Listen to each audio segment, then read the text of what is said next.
ED का कहना है कि उसका दावा बड़ा मजबूत है कोर्ट में, और ईडी ने अभी 3 दिन पहले हाई कोर्ट में साफ तौर पर कहा कि वो अपनी चार्जशीट में आम आदमी पार्टी को भी पार्टी बनाने वाली है, अभियुक्त बनाने वाली है, आरोपी बनाने वाली है। अगर अपना केस साबित करने में ईडी कामयाब हो जाती है तो आम आदमी पार्टी के लिए बहुत बड़ा संकट हो सकता है। ऐसे में इस मामले का आ जाना, स्वाति मालीवाल का इतना मुखर होकर अपने उत्पीड़न के बारे में बोलना, क्या कहीं इस संकट को और बढ़ाता है? क्या कुछ हो सकता है इस मामले पर कानूनी रूप से? देखिए, ये प्रकरण गंभीर है। मैं एज एक्स डीजीपी इस बात को कहना चाहता हूं, राजनीतिक इसमें कोई वो नहीं है कि ये प्रकरण गंभीर है। वो उनकी राज्यसभा की एमपी हैं और सभी को अभी तक यही आभास था कि पार्टी में उनका कद बहुत बड़ा है। मैं इस बात को दावे के साथ कह सकता हूं कि अगर किसी के ड्राइंग रूम में जैसा आरोप लगा है, अगर मारपीट की गई है जी, जो आरोप लगा रही हैं स्वाति मालीवाल, उसकी फुटेज वगैरह सब एफएसएल की टीम भी गई है, वो फुटेज सब कलेक्ट की जाएगी। ये जो फुटेज दिखाई जा रही है ये बाद की है घटना के, क्योंकि वो कह रही है कि मैंने डायल 112 को कॉल किया है, उनको कॉल करके बुलाया है। बिल्कुल, ये उसके बाद की फुटेज है जो दिखाई जा रही है। इस टाइप की फुटेज बचपने का काम नहीं करना चाहिए, इस टाइप की फुटेज नहीं रिलीज करनी चाहिए। फुटेज वो रिलीज करनी चाहिए थी जिसमें कि विभव कुमार और स्वाति माल दोनों दिखाई देते।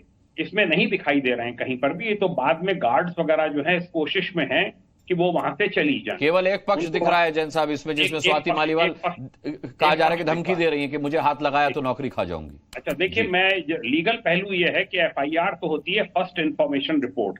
फर्स्ट इंफॉर्मेशन रिपोर्ट तो वही है जो उन्होंने डायल 112 को नोट कराई है। उसके बाद अब जाके कल लेडी पुलिस ऑफिसर ने और लोगों ने बयान लिए हैं, मेडिकल हुआ है, अब 164 के बयान हुए हैं। 164 के बयान के ऊपर पुलिस के इन्वेस्टिगेशन में कुछ नहीं होता है। ये देखना पड़ेगा कि उन्होंने क्या बयान 164 में दिया है और उसकी कितनी पुष्टि हो रही है। महिला का दिया गया बयान आसानी से कोई उसको काट नहीं सकता है। ये एक गंभीर प्रकरण है और इसमें रिस्पॉन्सिबिलिटी सीएम की बनती है, उनके स्टाफ की बनती है, विभव कुमार की बनती है। इनकी गिरफ्तारी मेरे ख्याल से शीघ्र होगी। 354, 57, 509 जो सेक्शंस लगे हैं ये गंभीर सेक्शंस हैं। और जिस तरह वो कह रही हैं कि मेरी शर्ट की बटन खुल गई और बटन टूट गया और ये हो गया, ये इसका मतलब है गंभीर मारपीट की गई है।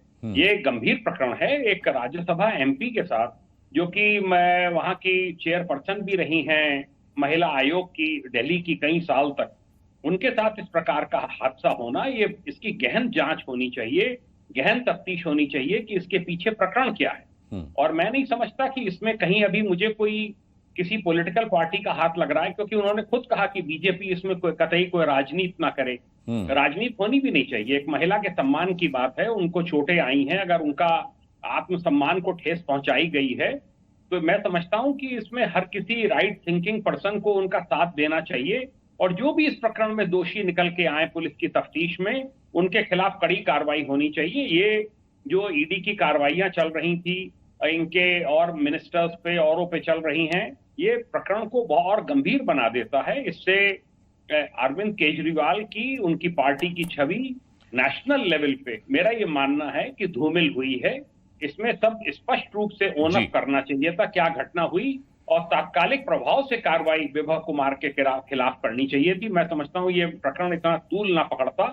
ये एक कचरा वीडियो जारी करके और एक हास्यास्पद स्थिति बना दी कि इन्होंने जो मेन वीडियो था उसको रख लिया। वो उनको शेयर करना पड़ेगा पुलिस के साथ में, पुलिस लेगी उसको, एफएसएल कब्जे में लेगा और फिर उसकी पूरी छानबीन होगी। मेरा यही मानना है कि जो भी इसमें दोषी हैं उनके खिलाफ कड़ी कार्रवाई होनी चाहिए। राज्यसभा महिला एमपी के साथ, अब ये सीएम आवास में हुआ है, मुख्यमंत्री के संज्ञान में है सारी चीजें, मुख्यमंत्री जो है वो अंतरिम जमानत पर बाहर हैं, ऐसे में उनके लिए कितनी बड़ी संकट की बात हो सकती है? ये नहीं बिल्कुल होगी संकट की बात। वो तो जब चार्जेस फ्रेम होंगे, अभी तो देखना पड़ेगा 164 में बयान क्या दिया है। देखिए, जो गिरफ्तारी की बात हो रही थी कि गिरफ्तार तुरंत कर लेना चाहिए था, ये पुलिस ने बिल्कुल सही किया कि पहले 164 के बयान कराए। क्योंकि देखिए, मैंने बहुत अपनी सर्विस के दौरान ऐसे प्रकरण देखे हैं जो पॉलिटिकल हाई प्रोफाइल हुए और फिर पता चला बाद में आरोप वापस ले लिए गए। जी, आपने देखा होगा कि 3 दिन तक इन्होंने कोई एफआईआर वगैरह लॉन्च नहीं कराई थी। तो ये उससे लग रहा था कि शायद इनको जो है वो न्यूट्रलाइज कर लिया गया है, इनको थोड़ा सा समझाया गया है, और जो भी बात हुई हो पार्टी लेवल पे अंदर मैं नहीं जानता। और फिर उसके बाद उन्होंने बयान दिया, और बयान देने के बाद अब वो अडिग हैं।